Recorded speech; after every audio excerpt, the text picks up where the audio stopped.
मैं मज़ा ख़राब नहीं करना चाहता, मगर आप चैनल वालों ने सचमुच हिंदुस्तान का मज़ा ख़राब कर दिया है।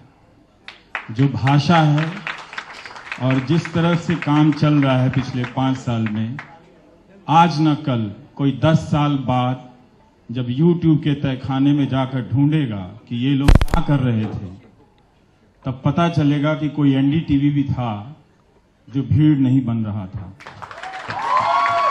सुप्रिया प्रसाद जी यहाँ पहुंच नहीं सके, लेकिन उनके 4 सिपाही यहाँ तैनात हैं। कैसे खबर को फैला दिया जाए हर एक व्यक्ति तक, ताकि कभी YouTube के तहखाने में इस चैनल को ढूंढना न पड़े।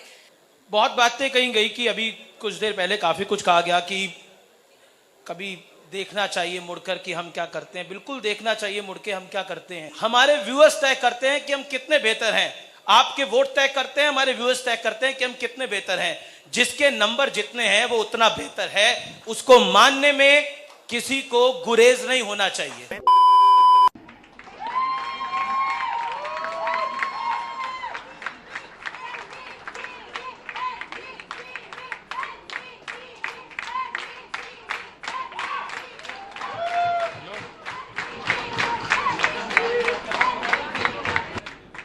धन्यवाद अनुराग जी, धन्यवाद सत्यार्थी जी।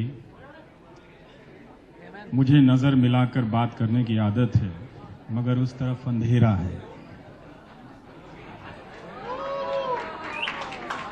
इनाम तो सबको मिला है,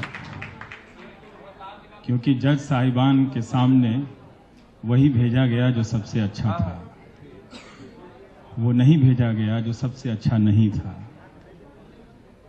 बहुत इनाम मिले हैं, मगर जब भी अभी भी किसी पुरस्कार को छूता हूं तो हाथ कांप जाता है।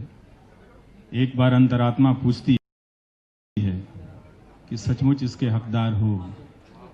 यही सवाल आप सब अपने अपने चैनलों से पूछिएगा, जिनके पर्दे पे 4 दिनों से उन्माद की भाषा बोली जा रही है राष्ट्रवाद के नाम पर। तालियां बजाना बहुत आसान है और तालियां पाना बहुत आसान है। लोग हम सब भावनाओं में बह जाते हैं, मगर इस पेशे का उसूल यही है कि ना तो खुद भावनाओं में बहें और ना ही किसी को उकसाएं। आप सब जब यहां से जाएंगे तो अपने अपने ट्वीट को पढ़िएगा। मैं मज़ा ख़राब नहीं करना चाहता, मगर आप चैनल वालों ने सचमुच हिंदुस्तान का मज़ा ख़राब कर दिया है। जो भाषा है और जिस तरह से काम चल रहा है पिछले 5 साल में, आज न कल कोई 10 साल बाद जब YouTube के तहखाने में जाकर ढूंढेगा कि ये लोग क्या कर रहे थे, तब पता चलेगा कि कोई NDTV भी था जो भीड़ नहीं बन रहा था। ना हम भीड़ बन रहे थे, ना हम भीड़ बना रहे थे। इस बात को याद रखिएगा, जब यहाँ से हम सब पर्दे पर आने वाले लोग हैं, लाखों लोगों के बीच पहचाने जाते हैं। ये भाषण मैं नहीं दे रहा हूँ।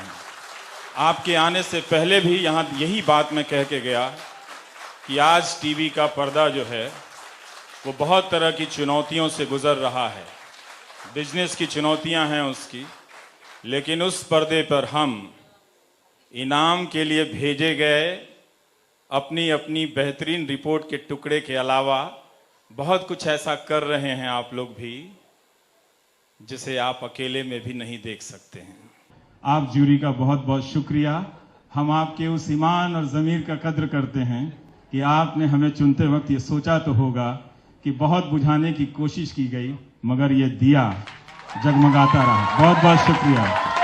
सुप्रिया प्रसाद जी यहाँ पहुंच नहीं सके, लेकिन उनके 4 सिपाही यहाँ तैनात हैं। सेनापति न्यूज रूम में तैनात है, क्योंकि आज की दिन इतनी बड़ी खबर है और उन्होंने ये चुना कि आज का दिन वो न्यूज रूम में बिताएंगे।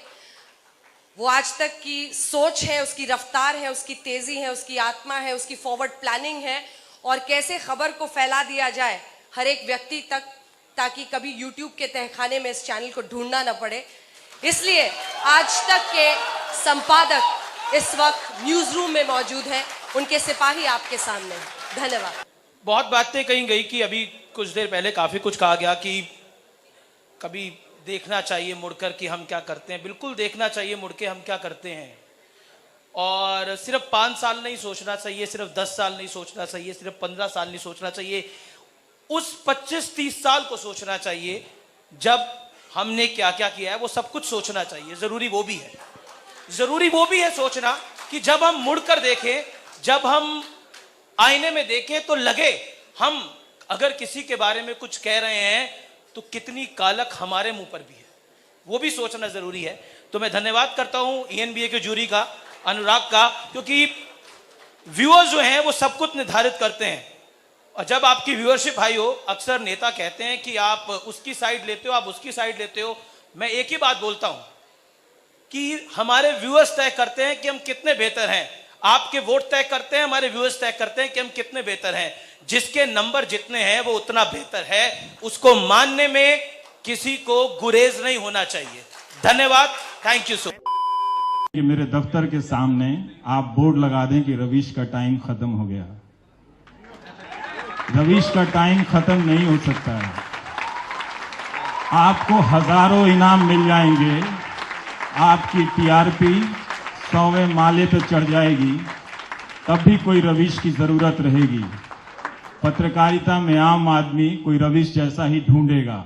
देखिए, हम मीडिया हैं और हमारा काम है जो कमजोर है उसके साथ खड़ा होना।